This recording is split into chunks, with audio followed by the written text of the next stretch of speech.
evening, everybody. Welcome to the August 19th Ignite CDA board meeting. I call this meeting to order, and we will stand for the Pledge of Allegiance.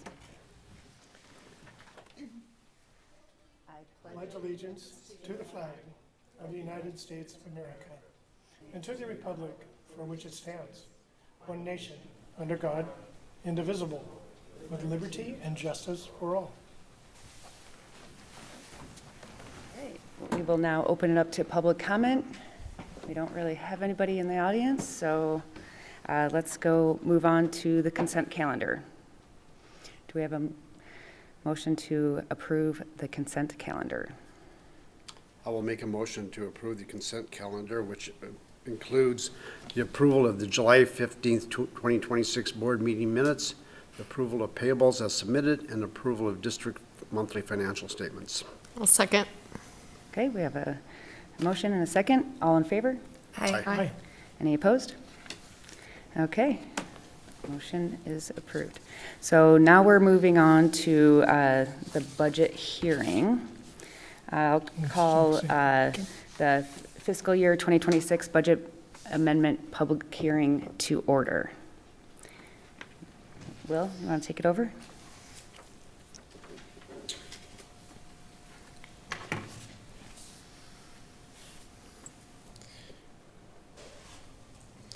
So essentially, what is being presented here is the same thing that was presented in draft form in our last board meeting and was approved by this board.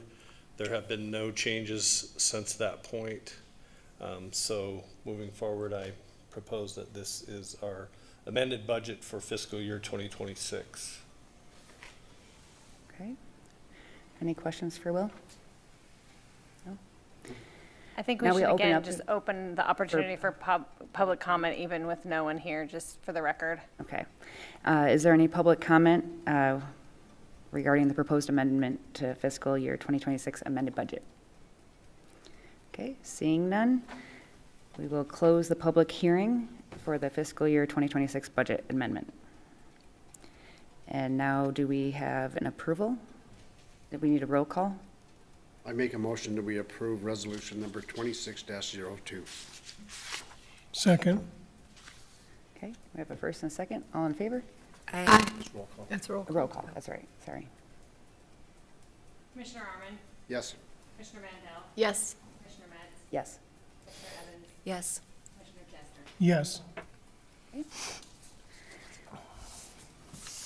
Now we will open it up for budget hearing for the fiscal year 2027 budget. Same scenario here. The 2027 budget, as was presented last month in draft form to the board and approved by the board, is now being presented in this hearing in the same manner that it was. Okay, is there any public comment regarding the proposed fiscal year 2027 budget? Seeing no public comment, do we have a motion? I'll make a motion to approve resolution 2603, the adoption of Ignite CDA fiscal year 2026 budget. Second. 2027 budget. Second. Roll call? Commissioner Arman, Yes.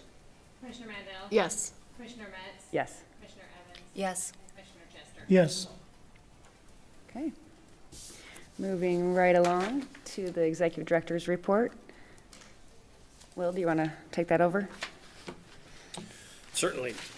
First item of business is the statement of qualifications that were submitted by the engineering firms for ongoing work for a period of 5 years on a individual contract basis per project. Myself and Scott Hoskins and Commissioner Jester worked through these applications, and the votes were submitted and tallied, and the results are as follows for our recommendation. The scoring criteria, first of all, were the firm's history and capability to perform the projects, relevant project experience, qualifications of the project team, familiarity with the area and work scope, and the project approach. The top three firms in order were Welsh Comer, Verdis, and HMH Engineering. So if Scott's not here, but Commissioner Jester, if you'd like to add anything to that. I would, having reviewed the submittals and the qualifications, some very qualified firms. And it was a tight decision, but fortunately, with taking a look at it carefully and the background of the people and the knowledge of the property and the knowledge of the history of the property, I think that the scoring showed appropriately. Very good. So we need a motion. Just a quick question, Will. So each contract, though, will be specifically presented and approved. This is not a blanket contract for all future 5 years. Correct. And to be clear, it was just one firm that was, okay. The way, when you read it, the first three, I just didn't know for the No, public. the RFQ allows for up to three. Oh, okay. So we have three now that are approved, So, and we Okay, can yeah. use them on a okay, project basis. thank you for the clarification. Good question. Yeah. Okay. Any other questions? Okay, do we have a motion? I would, just a second, I'll get to it. I would move that we accept the qualifications as stated for the engineering services. Second. Okay, moved in second. All in favor? Aye. Aye. Any opposed? Okay, thank you for your work on that, Commissioner Jester. Okay, now for phase three, the current RFP review approval requested to publish. And is Phil coming up for that, or? So I'll ask Mr. Boyd to come and provide some detailed comment on this, but I just wanted to say a few things. The version that was sent to you in preparation for this meeting is the third version of this RFP. The second version was reviewed by our Atlas Ad Hoc Committee and did get strong recommendations from Councilman Jester and also Hillary Patterson from the city. She's on our ad hoc committee. The others on the ad hoc committee were given the opportunity to provide input and may have done so to Mr. Boyd. I'm not sure about that. But from my perspective and from those that did voice their opinions on the ad hoc committee, we felt that this version of the RFP is flexible enough but specific enough for us to achieve our goals, flexible enough to allow some creativity on the part of the submittals, submitting parties. So I think it is in a good form as we stand, and I'll ask Mr. Boyd to add any comments to that.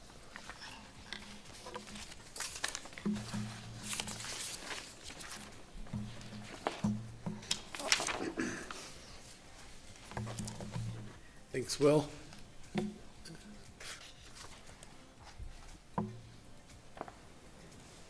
Okay, thanks Vice Chair Metz and Commission members. I was going to do a little bit of a history because I know Will and Danielle and I deal with this all the time, and I wanted to just go back a little bit to make sure the board had kind of looking back and how we got to where we are today. So interestingly, we actually started on this in 2022, if you can believe that.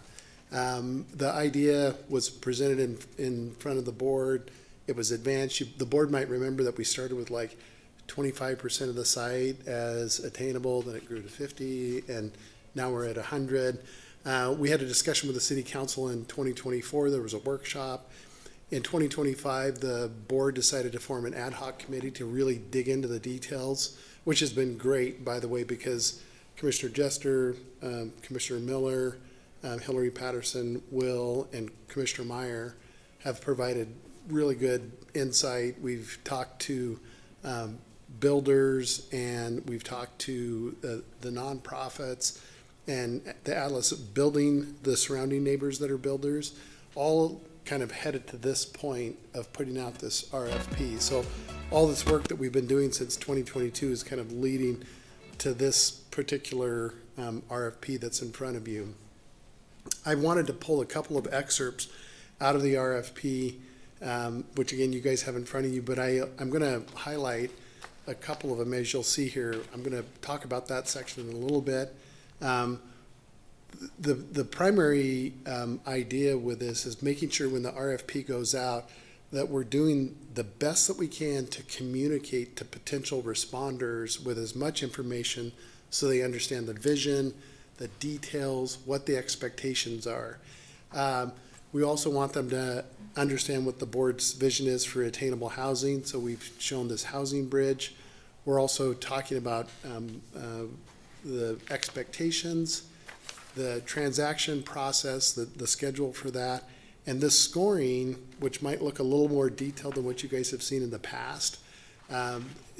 We intentionally did that. As we worked through it with the ad hoc committee, many of the members were pointing out we need to have a more granular scoring criteria because we're not only asking for a builder, but we're asking for a entity that will deal with the long-term affordability, the perpetual affordability, and who is doing that. And then importantly, the architectural standards as well. There's a whole new section in the Atlas architectural standards to make sure that the attainable housing is consistent with the surrounding neighborhood.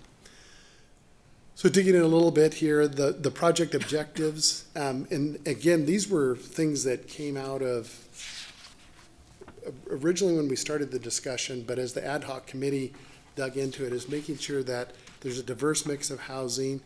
They're affordable between the 80 to 120% range. And that's important because a lot of times you'll hear the discussion of, yeah, we want to meet the AMI.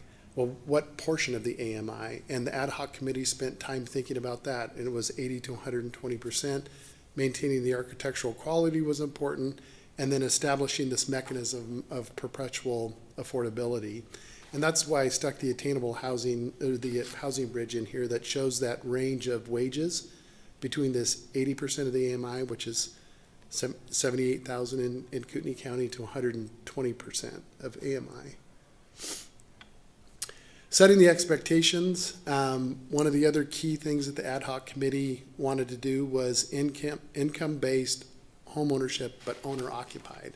So no STR, short-term rentals, no rentals where you own it. It has to be owner-occupied, perpetual affordability, and long-term stewardship of the site.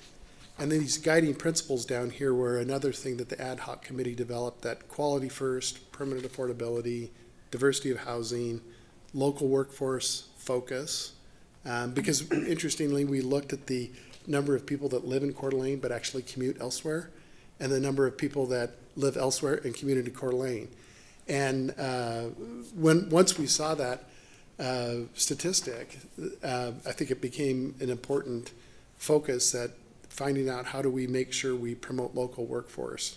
Clear standards of predictability, long-term stewardship, and then, as I mentioned, the detailed scoring. This will be probably the hardest, I anticipate the hardest one to score. So we'll probably have multiple rounds of scoring. In the ad hoc committee, I think Chairman Hoskins' vision was that the ad hoc committee would continue on to be the scoring committee because they have so much of the history behind building up to this RFP. And so the last part here is just the transaction timeline. We anticipate if the board approves the RFP today, it will get advertised. October 30th would be when the proposals are due. We will probably do at least one webinar where we go through, and anyone that's interested that's a potential developer We'll host a webinar, we'll walk through all the standards, what the scorings are, what the expectations are, just to accelerate their understanding of the project, so they're not wasting their time, because we obviously know it very well, because we all developed it. And so we'll have a webinar, anticipate a selection date in November. As you guys know, we'll go through the A&E phase, due diligence. Maybe we get signed up in, somebody in January and close it in April. So that's kind of a relatively quick overview. You all have probably had opportunity to review it, but I'm glad to answer any questions, or for me or Will, I'm sure. Any questions for Phil? I don't have a, oh, Madam Chair. Go ahead. I don't have a question. I just wanted to note that I think page 2, what is attainable housing with the bridge, is extremely helpful.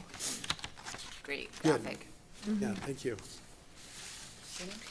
Yeah, I was just, for the scoring criteria, I think you had mentioned the 1.3 housing diversity and unit mix sizes. I think it's really helpful, the tables on page 3 of the household size and illustrative housing types.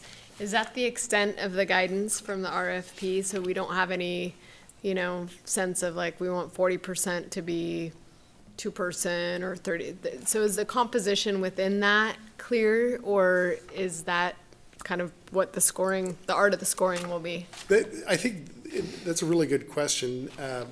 The idea, and Will alluded to it earlier, is leaving enough flexibility that when the submittal comes in, if one submittal says, we want to do 100% that are at 120% of AMI, and that's our target market, and that's where we're headed, I would anticipate that would result in a lower score, because we want a diversity Yeah.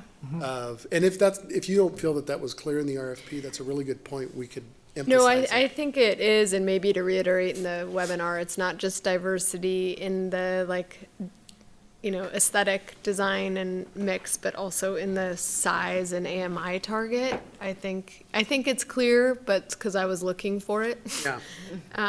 But I think that will be helpful, just that we are in fact looking for diversity Yep. in 2 dimensions. That's a really good point. Great Yeah, point. and that's super helpful, because we sit here and live and breathe this stuff all the time. And as you guys know, it kind of becomes whitewash a little bit. And when a fresh set of eyes looks at it, that's helpful to hear that feedback. Or that expect to negotiate, because obviously they're gonna wanna optimize the finances, but there might be a compromise. The other thing that reminds me that we did leave in here, and some of this is a carryover from Executive Director Burns, about this idea of, do we leave opportunity for the future builder to propose some level of cash to the Ignite? Because before, the board had said, we're prepared to just provide the land at 0 cost. And so that is retained in here, that a developer can propose, hey, we'll give you X number of dollars for the site, and maybe that impacts some of the scoring, because then Ignite could potentially use those funds for some other purpose. Okay, thank you. So, quick question, how are you gonna market this, and who's your target market as far as potential bidders on this? And do you see these bidders, use that term loosely, being one person or one entity or multiple entities? Because I think the construction side for most people is different than the long-term management side. And it's so unique, and I'm trying to even wrap my brain around who the potential bidders would be. We do anticipate teams coming forward where you might have a home builder who partners with a long-term affordability manager like PAHA. You could also envision, Habitat for Humanity is another one. And there are some builders we've talked to that are actually, they have a building company over here, and then over here, they have a long-term affordability manager as well. There's also IHFA out there. So we anticipate, Commissioner Arman, that there would be a team that comes forward, the builder and the affordability manager. That's part of the reason that the scoring is so detailed, because we're going to be evaluating probably 2 characters, the builder and the affordability manager. And we have, early on, we've talked to all of those folks that I just mentioned. Since then, there's been at least one or maybe two builders that have reached out to Will and said, we're interested. Okay. So we anticipate 2 or 3 or 4 respondents. Good. It'll be interesting. Sue comes forward. Yeah, I mean, I don't even have a clue. I mean, most RFPs you send out, you have an idea of who the bidders are gonna be. Yeah. This one seems so unique that it's like, It's going to be very interesting. We're, Yeah. we're plowing new ground here, I think. Yeah. That's for sure. Absolutely. Great work by the ad hoc committee. Any other comments? So we need a motion to approve the RFP. I would make a motion to approve the RFP as submitted. I'll second. Okay, we have a motion and a second. All in favor? Aye. Any opposed? Okay, so thanks, the Bill. process starts. And the process This is has there. been a long time coming. Yeah, It's yeah. exciting. It is exciting. All right, now we have time for board commissioner comments.